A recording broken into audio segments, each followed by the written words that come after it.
Cannes, oui effectivement, cette année on présente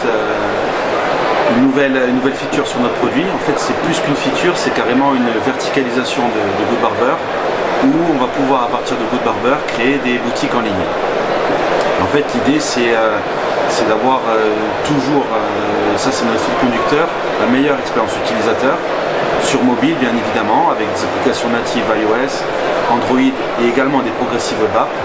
pour que nos utilisateurs puissent créer des boutiques, vendre des produits et que leurs clients fassent des achats directement depuis une app, avec comme objectif une expérience d'achat la plus fluide et la plus réactive possible. Et pour cela, on s'est fortement appuyé sur toutes les solutions qui sont proposées aujourd'hui, notamment les digital wallets,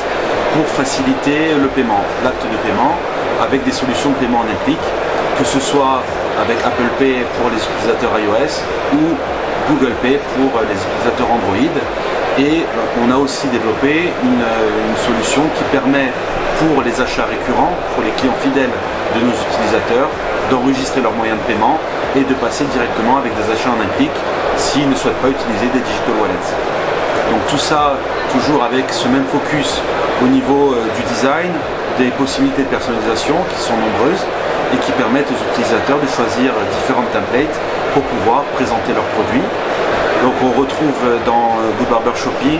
les mêmes grandes features qu'on a dans Goodbarber classique, à savoir la création d'une home avec différents widgets qui vont présenter des produits, des listes de produits, et à l'intérieur des pages produits, au niveau des listes, des filtres avancés sous forme de tags généralement, qui permettent de naviguer très rapidement et de trouver, d'identifier le produit et faire son choix. Il y a une autre feature qui est sympa, qu'on aime bien, enfin moi que j'aime bien en tout cas, c'est le panier persistant. C'est-à-dire que quand un client potentiel navigue dans l'appli, que ce soit sur l'appli iOS ou ensuite dans la PWA, au moment où il va se connecter à son compte utilisateur, le panier sera conservé tant qu'il n'y a pas de checkout qui a été fait. Et donc du coup ça permet aux propriétaires de la boutique d'avoir une liste de checkout qui ont été commencés mais pas terminés, et donc il peut faire des relances, soit des relances par mail, des relances par notification push, de façon à rappeler à son utilisateur, à son client potentiel, qu'il y a un panier en attente et que celui-ci peut être validé. On retrouve également d'autres features pour essayer de faire du cross-selling, comme les produits similaires, ou à partir du back-office, on a la possibilité, quand on est dans une fiche produit, d'indiquer quels sont les produits en rapport, et ceux-ci vont être affichés en bas de la fiche produit dans l'appli,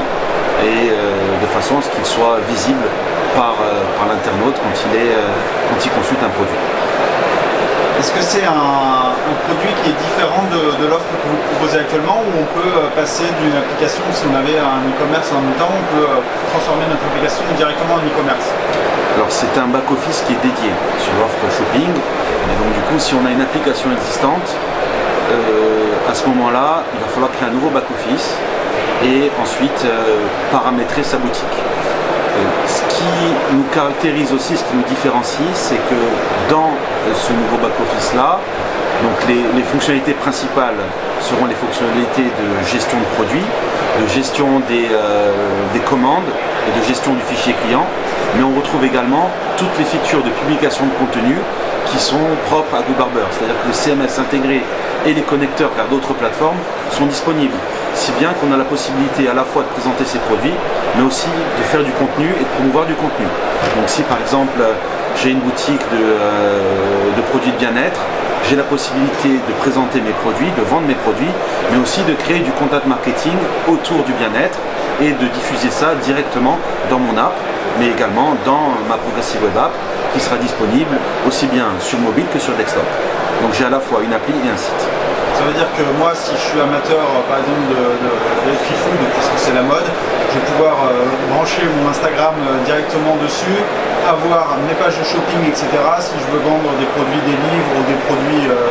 santé, bien-être, etc., je vais pouvoir tout faire depuis une même app.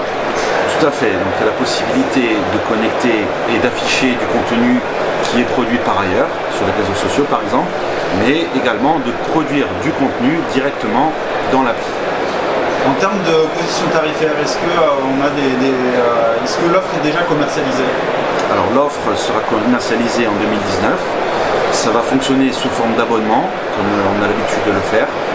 Et en fonction du canal de distribution qui sera choisi par notre client, donc web plus Android, web plus Android plus iOS, en fait c'est plutôt web, Google Play et App Store, il y aura des abonnements différents. Merci Jérôme. De rien, merci beaucoup.